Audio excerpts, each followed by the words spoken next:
Welcome to the Contrarians, and tonight we are going to rank our 5 favorite 9th studio albums from a band or an artist. So this is kind of a wild concept, so let's get started.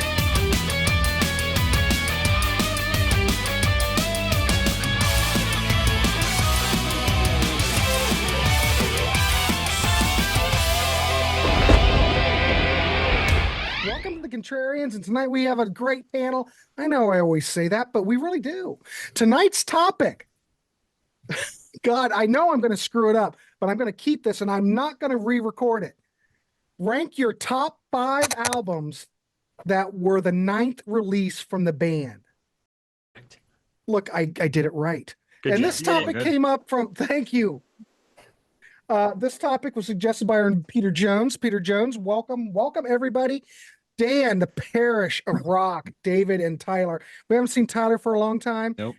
I doubt anybody else has been on a show with Tyler, Dan, and I know Parrish and obviously David, but Tyler's been around for a long time. He's back in the saddle. He's back doing some shows. It's always nice to have Tyler back. Nice to see you.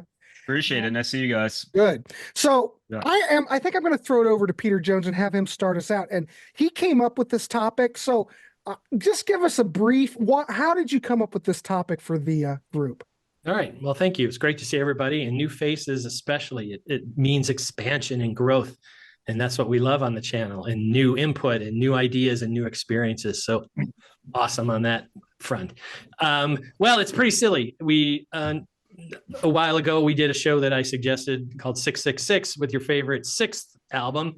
And I was listening to Jimi Hendrix the other day, and he said, if 6 were 9, I wouldn't mind. So I thought, okay, let's just pick number 9. And as Dan pointed out, the Beatles is also in there. Number 9. So that's where we are. The 9th studio album, our top 5. So it took a little research. There's some hunting you had to do here. But we'll just get it started so we can move around through everybody's picks quickly here. I'm going to start in 1993. This is a seminal artist for me, and this album really stood out right off the bat. This is Gravity's Rainbow by Pat Benatar. This is the album that she released after she did the blues album, True Love, that I really enjoyed. But it had been a long time since she had done more commercial rock. It's got the classic lineup. Obviously, her husband's on everything, but Myron Grombacher is back on drums, and Frank Link's on bass. But Frank also contributes a lot as a writer, as does Myron. This is a really heavy album for Pat, and it's a wide range. It's very melodic. It's got great guitar playing. The recording on this is just spectacular. So if you kind of gave up on Pat, a couple of records earlier, this is definitely one you want to go check out, because there's a lot of really great material on here, and it's a real fun listen. Let's go to 1982. This one was definitely going to be on my list once you count and figure out where things line up. This is just another complete classic for me. Obviously, we've got Rush, Signals. Everything on this is great. Good grief. My walls, that whole wall's Neil. You just keep going. There's so much great stuff on here, and I think side 1 of this album is one of the best sides of any record that's been done. When you use Subdivisions, Analog Kid, Chemistry, and Digital Man. Wow, just really breathtaking stuff. Side 2 is really great too, so we're not going to marginalize side 2. But start with Pat Benatar, Rush, Signals, and we'll go to our next participant. All right. I think I'm just going to go. Well, we started out with Peter Jones, so we're just going to go Tyler, David, the parish, and then Dan. So, Tyler, I'm throwing it over to you. What's your first 2 picks? Yeah. So now I had to do a lot of research for this one. I bet. And there were a lot of times, several different times, where I had a certain album in mind, and then I go to look it up and I'm like, oh shit, it's the 8th album, of course. so that happened so many different times. But I'm very confident with my top 5 here. And Peter, for my number 5, I'm going to echo you with Signals from Rush. So yeah, this is a fantastic record. You said it perfectly. A couple small issues I have with this record. For some reason, the production never really worked for me. I find the production a little dated, or maybe a little bit safe. I believe it was Terry Brown. Yep. Yeah. So Terry's last one, yeah. Yeah. So there were a couple nitpicks with the production here, but the songs are absolutely phenomenal. I mean, you have Subdivisions, which is classic for the band. Analog Kid, I love the energy on that track. Getty is going 150 miles per hour. He's literally the MVP of that track. And oh yeah, all side one's great. Digital Man is awesome. You have Chemistry. And side two, while I do prefer side one, side two really can't do no wrong. I love Losing It. Losing It is such an underrated gem. Kind of has a really cool jazz fusion-y taste to it, which is great. So yeah, that's my number 5, Signals. Great record. Maybe a couple nitpicks with the production, but all in all, fantastic record. Now, this one, my number 4, might be a little contrarian because this particular album by this band is typically, more times than not well liked by by the average fan, but I've always liked it. Maybe not my favorite from this band, but I do love it a lot, and it's always worked for me. I'm going to go with Megadeth, The World Needs a Hero. I love this record. I think the production is outstanding, especially the bass and the drums, absolutely perfect. Songwriting, it's a little hit or miss on this record. But you have Disconnect on here opening up the record. Fantastic track. One of my favorite Megadeth tracks, actually. You have The World Needs a Hero. I love the little, what do you call it? Like the little cutaways, like the little spoken word cutaways. Those are pretty cool on that track. Same thing with 1,000 Times Goodbye, literally depicting a whole breakup. And, there's some cutaways in there where he's on the phone with a girl. Like, it's a little cool, little twist there. But you have Promises, which is kind of like this dirty, raw ballad from the bands. That's a fantastic track. But yeah, all in all, I never really found the hate with this record. I mean, there are some tracks that just kind of bleed into the next. There are some fillers, especially on the second half. But all in all, this is a great record, great Megadeth record. So yeah, there you go. So Awesome. Rush, Signals, and Megadeth, World Needs a Hero. What year did that Megadeth album come out? I believe 2001. Okay. 2001, something like that. Yeah. For some reason, I must have missed that one. I don't know. I'm just a man. I don't know. Yeah, it gets hated on quite a bit. So maybe that's why I haven't seen it, because fans don't like it. They tend to trash it. Yeah. But, all right, I don't know. It's cool. Good choices. All right, Tyler. Awesome. Thank you. Let's throw it over to the Parish of Rock. Parish, what's your first two? What's your two picks? Well, just as a lead up to this, I guess I'd probably like everybody else. When I'm looking at the 9th album, I'm ignoring any live albums, any greatest hits. Right. I'm not including any novelty albums, maybe like Christmas albums or cover version albums. So when I've done the numbering, I've not included any of those. And even by doing that, I've still found a couple where it was actually quite hard to determine what the 9th album was. And I'll explain that when I get there. But the first one I'm going to pick, it just shows you how long back in the 70s bands were given before they really achieved success. So nowadays, I don't think they'd be given that success. So the 9th album I'm running with, if you can you see that? Oh, no, it's not coming through. No. Anyway, it's High Infidelity by REO Speedwagon. So you think how long they've been going, probably near on 10 years, because this came out in 1980, I think. Yes, they've had some 81. success, but nothing like the success of that particular album. So I just think it's a great album. So it kicks off with Don't Let Him Go, which I think is a brilliant opener. It's got a couple of hits on there that to me never get old. I know maybe others can burn out on them, but Keep On Loving You and Take It On the Run, I think, are fantastic singles. And Tough Guys, I think, is brilliant. And even the sort of slower, mellower songs, such as Out of Season and I Wish You Were There, I think are fantastic. So a great example of how by the record companies allowing a band to grow and develop and nurture their songwriting, it came good. But I think nowadays, it's unlikely that a band would be given that length of time. Although I suppose it was helped back in the 70s on the basis that bands would record and release at least an album a year, and then sometimes two albums a year. So maybe it didn't take quite so long to get to their 9th album as it would to today. But anyway, so that's my number 5. My number 4 is I thought I'd come much more up to date. So again, any chance for that one? Yeah, well, yeah, hold it right there. Put it right in front of you, right directly in front. Oh, there we go. There you So go. that's- Right there. Yeah, I So see this it. is Will of the People by Muse, Okay. which came out a couple of years ago. Was certainly a big success in the UK. Got to #1 in the UK. Having a quick look on Google and Wikipedia, it did pretty well across the world, including the States. And I love this album. It's kind of a mixture of prog and glam rock, really. So the lead song and title track, Will of the People, has a great glam sort of glitter band type drum sound to it. There's other songs on there like Compliance that feel a bit more proggy. Ghosts, I think, is a fantastic song. It's got a bit of a novelty song in You Make Me Feel Like Halloween, which is good fun. And then it closes with with what I think is a great political statement of our time, which is called "We Are Fucking Fucked." My goodness. So that's their 9th album. Came out in 2022, I think, and was actually my favourite album of that year. I think it's a fantastic album. So I just thought I'd go with something a bit more recent for one of the albums in my choices. So that's my 2. Excellent choices. Yeah, High Infidelity is one of those records I could put on and I never get tired of. Yeah. I don't know. Everything all worked on that record.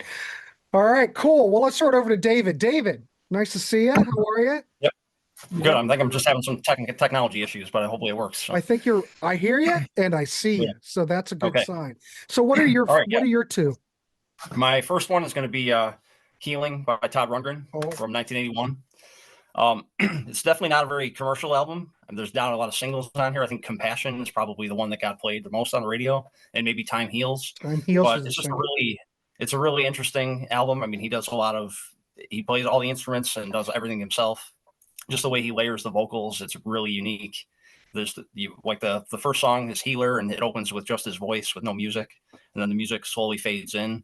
And it's the lyrics deal with a lot with like the relationships between music and spirituality. And I know that there are a lot of like yoga studios and meditation videos on YouTube that use a lot of this music for their workouts and everything. So it's kind of crossed over in that respect. And I mean, it wouldn't be a Todd record without a little sense of humor on it. So I think like the track Golden Goose definitely doesn't really fit with the rest of the album, but it's a fun listen. And like the side 2 of the album is like the Healing Suite with parts 1, 2, and 3. I think that's some of his strongest songwriting right there. This is his first album of the 80s. And I think it kind of set the tone for a lot of the later, like the a cappella album that he would do later on. So yeah, that's my first one. Yep. Then my second one is Captain Fantastic and the Brown Dirt Cowboy. I think it's one of my favorite Elton John records. I mean, I think some of Bernie's strongest lyrics were on here. It's just and the band is on fire. It was kind of like the last album with the original Elton John band lineup, and he was kind of like the last. Maybe it could be considered his last classic album, also in a lot of ways from that period, because he went with like Blue Moves and came out after that, and it's not quite on the same level.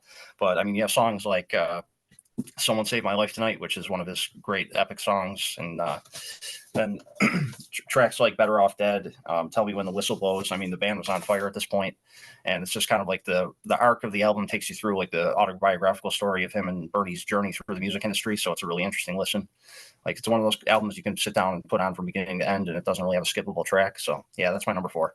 Awesome. Great record. Sweet. Yeah, I've never kind of embarrassed, but I've never heard that whole record. Either have I. Don't worry about it. All right. Dan and I were in the same boat. All right. Speaking of Dan, what's your 2 picks? All right, I'm gonna put mine by year, so I don't like the top 5 that I have they're all equal to me. So I'm just gonna go from latest to newest. So my number 5, I guess, I'm gonna go with Black Sabbath, Heaven and Hell. I'm not a huge Ozzy fan with Black Sabbath, but when I heard this for the first time, I was like, wow, like this is and I went backwards. Obviously, I knew of Dio, the band, first, and then I discovered, Rainbow, Black Sabbath, Elf even. Like, so when I got this, I'm like, wow, like this is great. Neon Nights, Heaven and Hell, the song, that's an epic. I've seen it live too. It's like amazing live. Die Young has got to be, again, in my clique of friends, has got to be the favorite song sung by Dio, but by people who don't own any Black Sabbath. That makes any sense there? People like, oh, I really like that Die Young song. Like that's their favorite for some reason there. And I agree, it's great there. So, but yeah, when I first heard this, I was like, wow, there's no duds at all on this album here. No. So number 5, I guess, for me will be Black Sabbath, Heaven and Hell from 1980. And now I'm going to go to 1984. And this is my favorite album from that band. I'll go with Judas Priest, Defenders of the Faith. When I first, and I didn't get into these guys again until that I saw the videos like everybody else. Again, here in Canada, it's the Power Hour, which is MTV's Headbangers Ball. I saw the videos, but it's when I first heard Love Bites. I love simple music, but like I found it great. But the rest of the album, like what was it called there? Free Will Burning, Rock Hard Right Free, The Sentinel, which is like one of those people like critics love that song. Love Bites has got to be one of my favorite Priest songs, and I do love the song itself. Defenders of the Faith ends an album well, so I'm gonna go with 1984 Judas Priest, Defenders of the Faith. Awesome, good picks. Yeah. Awesome. All right, everybody's on fire so far. All right, thanks, Dan. Let's throw it over to Peter Jones. All right, so number 3, we're going to have our first dupe, but I'm not going to pull it because it's too important. We're back to 1980, and Dan, I'll just dovetail right off with Heaven and Hell. I mean, I remember the day we got it. We were so excited. Of course, we were very disappointed the year before when I had got tickets to see Rainbow open for Blue Oyster Cult in Chicago on my birthday. And it was Graham Bonnet, and it was awful. One of the worst shows I may have ever seen, except it was saved because of Cozy Powell. Yay. But so we were really excited, obviously, when this came out. It's worth its reputation. Obviously, Ronnie is in a class by himself. And the fact that he is probably the only one that you can say who's got 3 legacy albums from 3 legacy bands. We've got Rising, we've got this one, and we've got Holy Diver. That's pretty rarefied air. And of course, that's where Ronnie lives. So all the tracks on here are great. They were always great live. It's some of the deeper tracks now that I really, really go to. I love Lady Evil. Wishing Well is so heavy. But the ones I love the most now are the combination of Lonely Is the Word from this one and Over from Mob Rules. It's just the slower, big, huge, epic vocals from Ronnie that just keep giving me goosebumps all these years later. Way back in college, we used to have Ronnie Hour. My roommate and I, we'd go eat lunch. We'd come back and we'd play something that Dio was on while it was our lunch period. And we did that for 3 years. But that's a great, great album.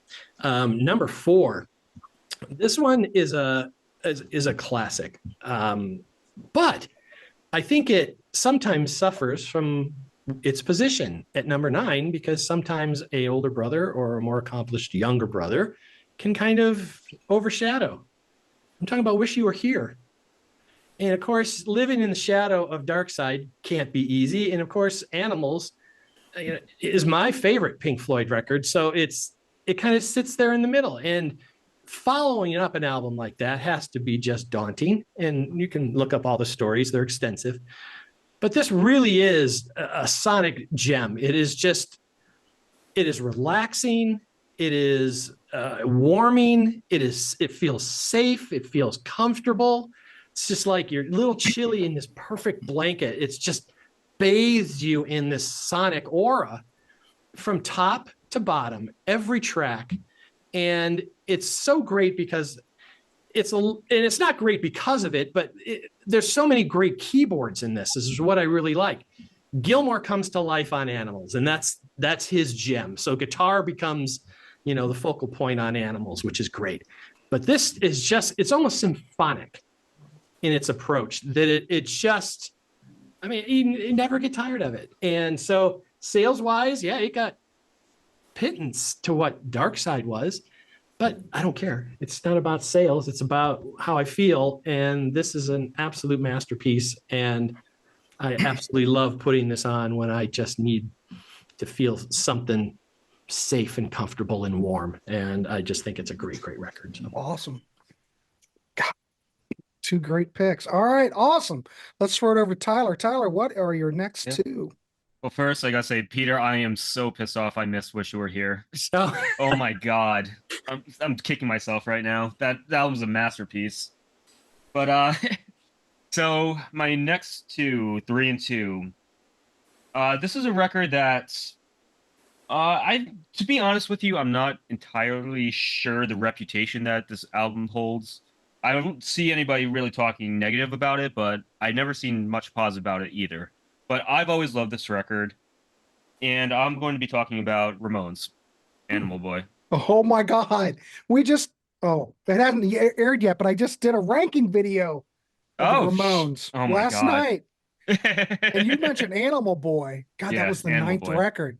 We ranked. It's the ninth record. Yeah. I absolutely love Animal Boy.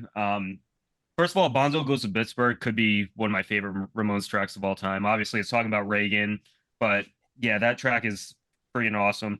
And to be honest with you, I'm not huge on Dee Dee's tracks in general. I love Dee Dee. Yeah. So usually they're a big hit or miss for me, but on this record, I think the Dee Dee tracks are some of my favorites. I mean, you have Love Kills, which is, about the Sid and Nancy scenario. Yeah, the Sid and Nancy thing. You have Eat the Rat, which is completely hardcore punk. Freaking awesome track. You have the title track, Animal Boy, which is great. You have Crummy Stuff, which is kind of a hokey track, but it's wildly catchy. She Belongs to Me. You're always gonna have that, 50s pop sappy ballad on almost every Ramones record. She Belongs to Me is that track on this record. Mental Hell is great. Hair of the Dog, Something to Believe in to close out the record. Fantastic record. I love it. Ramones, Animal Boy. Yeah, you can always tell which tracks are Joey tracks. Yes. Because always got that 60s, feel to it. It's a catalog I am so naive in. And it's just a lot of great stuff. Got to put it on my list. It's just one of those bands. Can't listen to absolutely everything. So thanks for reminding me. I do want to say, when we tried to rank it, it's one of those catalogs, though, that there's not a bad Ramones album. No. There are just different degrees of Ramones records. Yes. So, and when you try to rank them, it was one of the most difficult things I had to do, because obviously those, first 4 albums are classics. But there's not a bad record. And to really put them in a ranking, oh my God, I kept changing my rankings. But yeah, Peter, you need to dive into that catalog. Yes, absolutely. Definitely agree. So for my number 2, this screams nostalgia for me, because this is actually one of the first albums I ever bought from this band. And Peter, me and you have talked about this record and this band quite a bit. And that is what I consider to be my favorite band of all time, Iron Maiden, and with Fear of the Dark.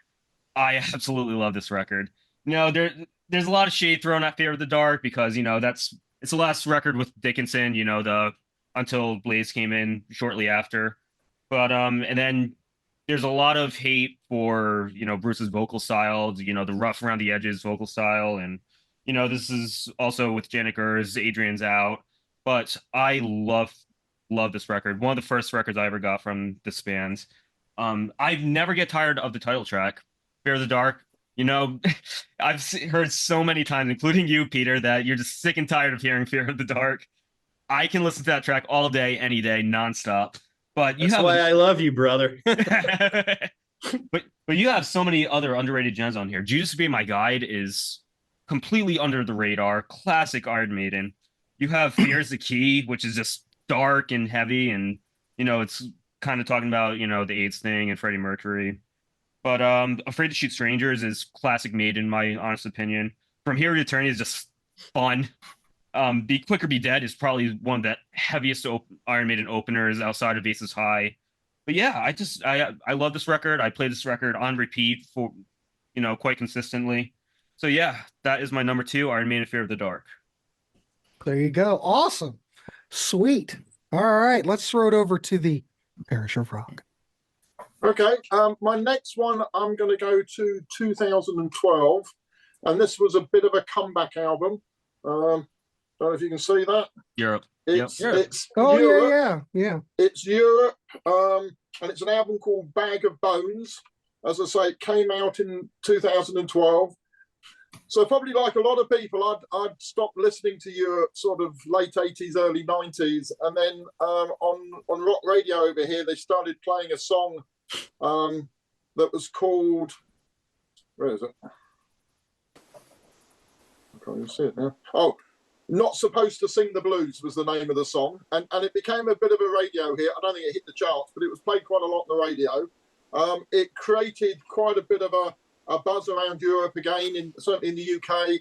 I saw them at a couple of gigs. I saw them at the Download Festival. This album got in the charts, and it seemed to, across the whole of Europe, including the UK, it seemed to kickstart their career again. And now they're quite a big act. They play so reasonably big venues in the UK when they come over, big theatres in some areas. They'll play arenas. But the album is really quite different to what you might expect. So everybody's going to think Final Countdown and that kind of hair metal sound. This is really good classic rock, very bluesy. Sounds a bit like Deep Purple, particularly sort of Deep Purple, David Coverdale era. And in fact, they sound not unlike early Whitesnake on the album, in my view. And it's fun enough, it's just exactly the same lineup as it was back in the 80s. So exactly the same members. Jay Tempest is still singing it. And I don't know whether you think it's good or bad, but it was produced by Kevin Shirley as well. So it's got quite a modern production on it. I just think it's a great album, a fantastic comeback. And certainly in my view, sort of springboarded them back to a reasonable level of venue and you know, quite a good fan base now. So that's my number 3. And I'm going to stick with comeback albums, and this is one of the ones I had a difficulty on whether this is actually number 9, so you're probably not going to be able to see that properly. It's Slade, and it's their comeback album, We'll Bring the House Down. And the reason I'm not sure if it's whether to make it number 9 or not is it depends whether you include the album Ambrose Slade, which was the first album they did. But because it was Ambrose Slade as opposed to Slade, I wasn't entirely sure whether to count it as the first album or not, but it's exactly the same members. It sounds like them. So I kind of just concluded quite a few bands have shortened their names over the period of time, but you still consider it the same band. Like Yesterday and Today and Y&T, you wouldn't think were 2 different bands, really. So I decided I would include the first album, which means, and you might say I've bent the rules so I could get that album in. But We'll Bring the House Down. And so it came out in 1980 or 81, and it was just after the Reading Festival when they had their big comeback. It contains the title track, We'll Bring the House Down. Night Starvation is a really good track. Wheels Ain't Coming Down is one of my favourite songs of all time, based on an episode they had in the States when they're on a plane. And just as the title suggests, the wheels weren't coming down. They thought they were going to crash. When I'm Dancing, I Ain't Fighting is one of the catchiest rock songs you're going to hear. And they do a great cover of Chuck Berry's I'm a Rocker as the final track. So it's pretty heavy, actually. It's probably their heavy metal album, which was to celebrate their success at Reading, which was off the back of a heavy metal fan base, and really put them back on the map in the UK at least for another 10 years. So that's my number 2. We'll Bring the House Down. Sweet. Awesome. Excellent. All right. Thanks, Parrish. Sort over to David. David, what's your next 2? Yeah, my number 3 is Wish You Were Here. I mean, for me, on most days, it's probably my favorite Pink Floyd record. I just, the Shine On You Crazy Diamond, Have a Cigar, Welcome to the Machine. I mean, to me, there's not a wasted moment on this album. I mean, the title track, I can never get sick of it. I just love the acoustic intro. And it's got that scathing Roger Waters critique of the music industry, which is always compelling. And I love the Hypnosis album cover also. It's always been one of my favorites. Yeah. And, you know, I mean, the songs get played on classic rock radio all the time, but it's one of those albums I just don't get sick of. I just, the playing, the themes, the instrumentation, it's just great. So, yeah, that's my number 3. Excellent. Then my number 2 is Thin Lizzy, Black Rose. Oh, nice. the only album they did with Gary Moore, but he's just on fire on this album. I mean, his soloing on the title track is epic. Some of Phil's strongest songwriting is on here too, with like songs like "Waiting for an Alibi," "Toughest Street in Town," "Got to Give It Up." I just love it. And you know, on some days it's my favorite Thin Lizzy record. It's probably between this and Johnny the Fox, but I think every time I put this album on, it reminds me of why I love it so much. So yeah, that's my number 2.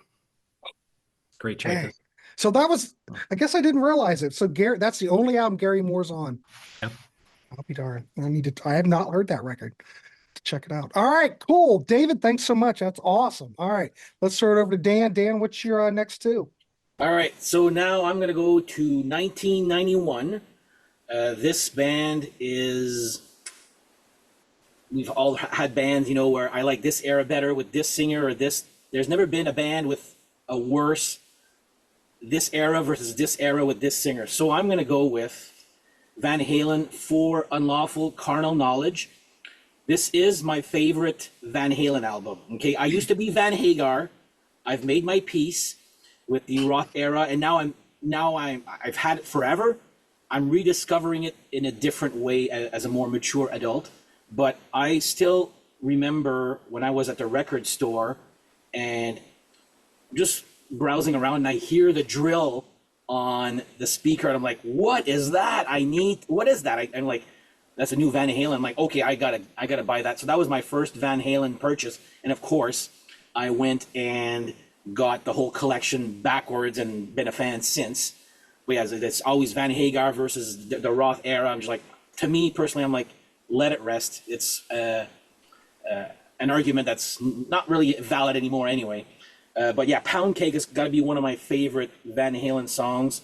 Run Around, great catchy song. Pleasure Dome, nobody ever talks about that one, but I absolutely love that one, especially when they played it live, instrumental, In and Out. Right Now, depending on where you are, was probably arguably their second biggest hit after Jump. Again, I say arguably there. It depends where you are in the world. 316 is, you know, a solo guitar by Eddie, and Top of the World, another good song. So Don't skip Judgment Day, Dan. Oh no! Well, yeah, I'm just That's the gem of the album for me. Well, it's not my gem, but That's okay. no, Pound Cake for me was like wow, that's a wow, and I could still listen to that. The whole album, like, I'm just the whole album's good. Like, there you go. Anyway, so Van Halen for Unlawful Carnal Knowledge as my number 3. Excellent. By the way, Tyler, I just wanted to show you this here. Let's go. Nice. All right, my number 2. Again, this is no particular order. This is 2002.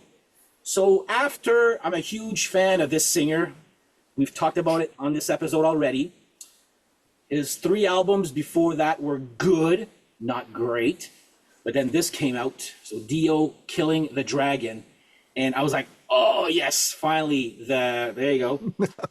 And Killing the Dragon, Along Comes a Spider, Better in the Dark, Push. Am I the only one who actually likes that song? I love Push. I love it. love Push. Okay, good. And the video is so great too. Tenacious My D. kids used to walk around the house doing this when I was yeah, that is. And Before the Fall, with, correct me if I'm wrong, that's the first or only Dio song with a keyboard solo. I think so. In the Dio era, yeah. Oh yeah, in the Dio era, solo Dio. I think that's the only song with a keyboard solo, which is a great song. But yeah, I saw this tour live, got to meet him backstage. This is back when you actually can get, 2002, you can actually get some backstage passes for free if you ask the fan club. And yeah, we'll have 2 of them waiting for you at the box office, free. Nicest guy, and anyway, great. So anyway, 2002, I'm going to go with Dio, Killing the Dragon. There you go. Great album. Man, Awesome. you guys are all over it. All right, now we're down to the 1 pick. So I'm going to throw it over to Peter Jones. And what's your number 1? All right. Well, this one may surprise a bunch of people, which is fine. And as I saw the list, this one instantly jumped to the top, even over a lot of old classic favorites for me. But this is from 1986. And this is from a band that I'm kind of hit or miss on. There's some albums I really like and some not maybe as much. But to me, this is the one that just knocks it into another stratosphere. Raised on Radio by Journey. And I love this for a number of reasons. At this point, they kind of turned the helm over to Steve Perry and said, Steve, go ahead, you produce it, you see what you come up with. And to me, I think this is, well, I know so. This is my favorite Journey record of their whole collection. Excuse me. The tracks on here are just exceptional. I don't have problems with different genres. I love to spread myself out as long as they do the genre well. And that's always been my criteria. If you're going to do pop or, melodic, dull oriented rock, do it well. And they nail this.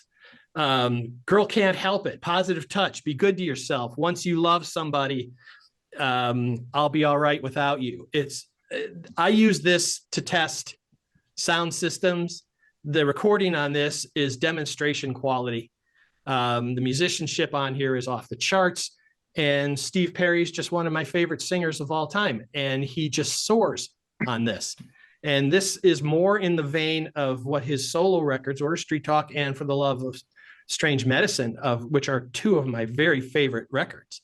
So I was just in heaven when this came out. And overall, the heavy metal stuff that we've mentioned that I love, this one has just instantly rose to the top, and it'll stay there if we're picking ninth albums from bands.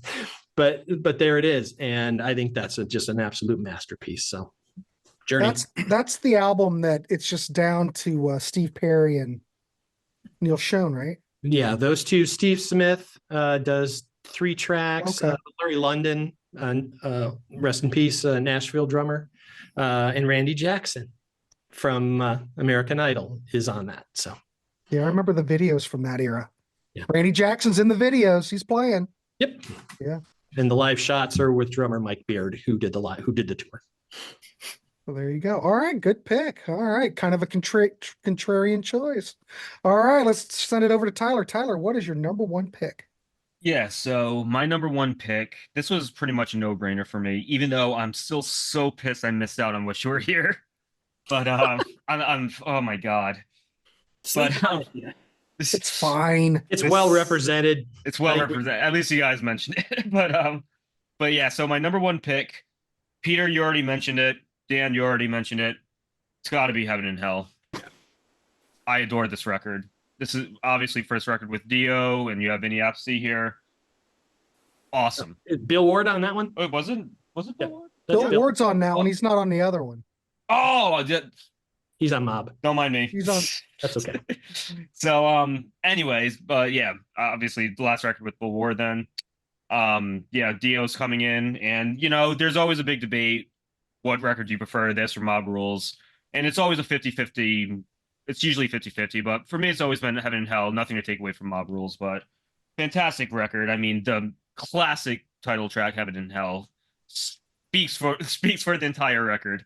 You have the beautiful Children of the Sea on here, which could be in talks with one of my favorite Black Sabbath tracks of all time. You have Die Young, Wishing Well, Lady Evil. It's a masterpiece. It's a masterpiece of a record. Production couldn't be more perfect. I really can't think of anything negative to say about this record. Classic record. Badass album cover, by the way. What more can you say? Heaven and Hell has to be my top 1. Good choice. Good choice. Can't argue with that. All right, let's throw over to Parrish. Parrish, what's your number 1? Well, my number 1 is Cheap Trick the Doctor. No way. No, it's not. Stop really, it, Parrish. It's not really. We've Stop. already had my number 1. So my number 1 is Black Rose, Thin Lizzy. So definitely my favourite Thin Lizzy album. Features. I mean, it had so many hits over here. I don't suppose that they did in the States, but Do Anything You Want To. Waiting for an Alibi is such a fantastic song. Sarah's really good as a slower song. And then Black Rose itself, which closes the album, is such a great epic. It was the first time I saw them live, was on this tour. So and Gary Moore was outstanding. It's a shame it was the only album he did with them, but he certainly seemed, in my view, to get the best out of Scott Gorham in particular. And I just think it's a brilliant album. And so that's my favourite number 9 album of all time. Classic. It's a lot of records during this show that we hear a lot about, but excellent choice, Parrish. All right, David, what you got? Yeah, my number 1, it's got to be Heaven and Hell. I mean, I love the Ozzy era, but I never got to see them live with Ozzy, but I did see them with Dio, and it had a really significant impact on me when I was younger. So, yeah, I mean, I love Martin Birch's production on this record. It's great. And when Ronnie comes into the band, he took some weight off of Geezer and by helping write lyrics, and the songs kind of went in a different direction thematically. And I just, every song on this album is great. I can listen to it forever. It's one of my favorite albums of all time. So yeah, it was when we first decided we were going to do this topic, I knew what was my number 1 already. So Me too. Yeah. Excellent. Awesome. Excellent choice. All right, we're down to Dan. Dan, it's your number 1. All right. So I'm going to go with 2018 for this one. Not sure if you guys know this band. It's a little bit obscure, maybe. Once again, it's like the Van Halen one. There's an era with the first singer and then the one with the current singer. I prefer the one with the current singer because the first singer was very dirty punkish. So I'm going to go with Turbo Negro. I'm not sure if you guys are familiar with this band. Nope. Okay, so they're from Norway. Their first few albums, 5-ish albums, to me, they get better and better and better and better. But they're getting less punk and more accessible for radio play there.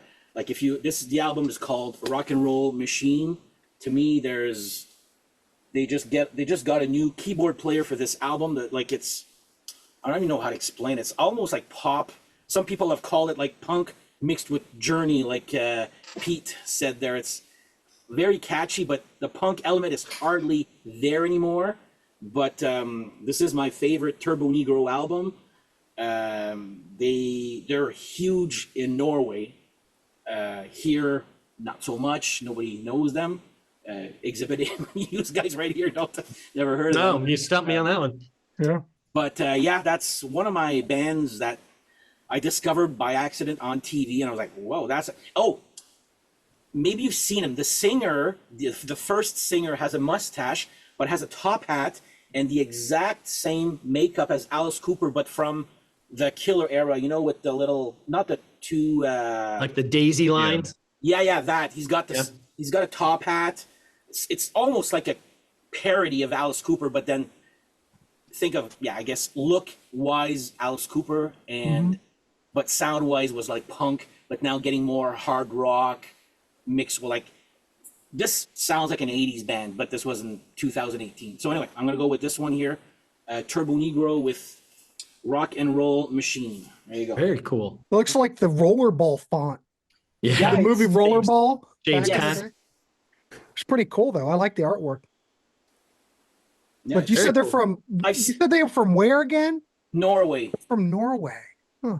I'll be darned. Yeah, the first singer is now passed away there. Then they had a break. Then they got a new singer with not as a good voice, but it's more accessible now, like a lot. Like the first definitely going to check them out. Yeah, very dirty punk, but it's not the same band from album 1 to that one. Awesome, cool. Well, there you go. We wrapped it up. Awesome. Our 5 picks from 9 albums. So, anybody else have anything? We got a couple minutes. Well, yeah. Anybody have anything? Couple quick honorables, if I don't know if anybody else does. Anybody have any honorables? We have time. I got to talk about this one. 1984, Love at First Sting. Scorpions is a great record. Probably the apex of their commercial time frame, top to bottom. That's a really great record. And then one I really want to point out, because I really love this band, and I think anything we can do, or I can do personally, to just keep putting focus on them because they're way too overlooked, is Accept. Objection overruled. And this was unique because it was the reunion with Udo and Wolf and Steph Kaufman. Of course, it didn't last. But there's elements of Balls to the Wall, elements of Metal Heart, elements of Breaker. A lot of great stuff on here. The guitars are super heavy, and I'm a massive fan of Stephen Kaufman's drumming. And, Accept has got a new one that's coming out, I think, Friday? So Mine shipped today. Yeah. yeah. So Like humanoid or something yeah. like that. yeah, humanoid. Shout Yeah, out humanoid. to my friend Christopher Williams, who plays drums with Accept. So Awesome. and another Andy Sneap production. When does that guy sleep? He's everywhere. But it's so Accept. Awesome. Anybody else have any honorables? Yeah, I have a couple go ahead. here. Yeah, so I absolutely adore this band, and this album is literally no exception. But Opeth Watershed, classic record. I mean, front to back, just beautiful, melodic, heavy, doomy. I love this band. I love this record. So Watershed. Another one that I wanted to briefly mention. Kind of a weird record, but I see no problems with it. Alice Cooper Goes to Hell. I love this record. As weird and as completely out there as it is, still a great record. I mean, Go to Hell, the title track, is easily one of my favorite Alice Cooper tracks. You have I Never Cry on here, beautiful ballad. But then you have tracks like I'm the Coolest, which is just, what the hell was he? I love like, that I'm all one. for it, but I'm just saying, where the hell did this come from? And that's all my honorables here. Cool. Anybody else? Well, I've got a couple. Yeah, go ahead. I mean, the first one I decided not to include because I couldn't decide whether it was their 9th album or not. And the reason for that, it was AC/DC. And do you base it on including the 2 Australian albums, or do you base it on the worldwide releases? So if you base it including the Australian albums as 2, and then you get to Flick of the Switch, which I think is a great album. But if you do it on the worldwide releases, it's Fly on the Wall, which I think is a crap album. So on the basis I wasn't sure which one you went with, I decided I couldn't pick AC/DC. I then went and had a look at a few of my favourite bands. I mentioned Cheap Trick, and I think that's a dishonourable mention with the with the Doctor. Similarly with Queen, I wasn't very impressed with the Hot Space as big, which is the 9th album, so I didn't Was go that the there. 9th one? I thought about The Elder with Kiss because I quite like The Elder. But again, I decided I probably couldn't put it as a top 5, but I'd probably put it in as a top 10. And then the other one that I struggled with, because it's a band that released an album on an independent that had about 100,000, if that, no, probably 1,000 pressings, and didn't have the sort of the famous singer, and then released. So I decided if I ignored the independent, then this would be the 9th album. And the band's Jimmy Eat World. It's the album Surviving that came out a couple of years ago. I really liked them around the time of Bleed America. But this album, to use your phrase, Grant, I would call it pop punk. Pop punk. But power pop rather. Power pop is what I would call it. Power pop adjacent. It's a really good power pop type album. Lots of good sort of catchy pop songs, but with loud guitars. Great album, but I wasn't entirely sure again whether it's really their 10th album or their 9th album. So I decided not to pick it and put it as an honorable mention instead. Awesome. My son was into that band. He thought highly of them. I don't know what album, but I picked up in the cheapie bin. I found the first album. That's the only one I got. Yeah, the first album's not that good. Bleed America is fantastic. The one after it, I can't remember what it's called now, is really good as well. And then they dropped away a bit, but this latest one, I think, is as good as those albums. And live, they're just great. They're just sort of no nonsense. Get on stage, play the songs, very very sort of, as I say, power pop. Really, in my mind, I know they're classed as emo, but to me, they just sound like a power pop band. All right, cool, awesome. All right, anybody else? Yeah.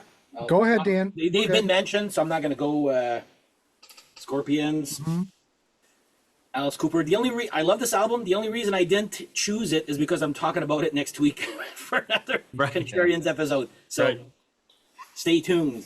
There you go. Yeah, great Awesome. ones here. Cool. All right, David, you got anything? The only other one I was thinking about was Fleetwood Mac, Heroes Are Hard to Find. Golly, was that the that's, ninth album? Wow. Yeah, it was the last album they made with Bob Welch, and I mean it's not one of the more talked about ones. It was right before Buckingham Nips came in, but I mean I think the Christine songs on there are really nice. I think she really stands out on that record. I mean I feel like she kind of got overshadowed later on, but I think for those songs on there, it's one of my favorite records from that early period. Yeah, it's a good era. All right, cool. All right, everybody. Hey, all these shows are about is just maybe we can turn you on to something. So maybe you want to venture out and check out some of these records or some of these catalogs. Hey, that's what we're about. Just trying to turn you on to stuff. I want to thank the panel, Peter Jones, Tyler, the Parish of Rock, David, and of course, Dan. And what's next on the channel? I don't know, but I do want to thank all these gentlemen. Please leave a comment. What ninth album do you like of a band's catalog? We want to hear from you. So if you like this, you can be on these panels too. You know, we always like to have new blood. We also have a Patreon. You could join that. There's always a lot of great discussions there. We have a Ko-fi, buy us a cup or a pint. We like that. We also take donations. We do like money, but we also have merch. I always forget to mention the merch, but down below there's a link for merchandise if you want to get a t-shirt or a sweatshirt. But meantime, what's next on the channel? There's always something coming out. But gentlemen, thanks for coming and have a good evening. And everybody out there watching, please leave a comment and we will see you on the next one.